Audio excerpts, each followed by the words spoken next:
the brokerage fee. Sellers want to know, of course, that some sellers just assume you're going to be fair with them, whatever the case, you're worth it, and they're going to ask the question. But of course, there's plenty of sellers that say, Brian, what's the brokerage fee? That's one of the worst questions that we can ever be asked. And if you're not prepared how to handle it, quite often agents will negotiate against themselves and come in with a lower brokerage fee, because that's what they think the seller wants to hear. Generally, when a seller said to me, what's your brokerage fee? I would say, we can go as high as you'd like, which generally would get a laugh out of the seller. In addition, sometimes they said, well, I won't pay over blank.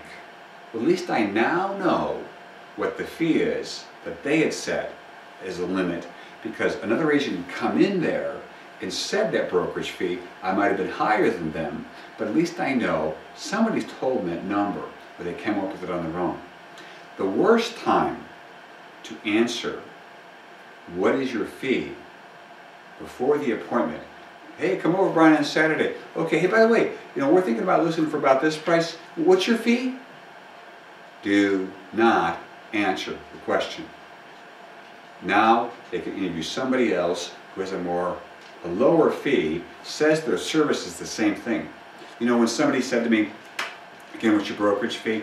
My first response is, we go as high as you'd like, to see what they'd say. And then it's really project-based. Every listing we take is project-based. Some take longer, some take shorter, and I'd rather set that aside right now until I see how your property fits in the marketplace. You might be proud and say, well, I'm going to tell them my fee, and that's the way it's going to be. Well, at your own risk, if it's working for you, great.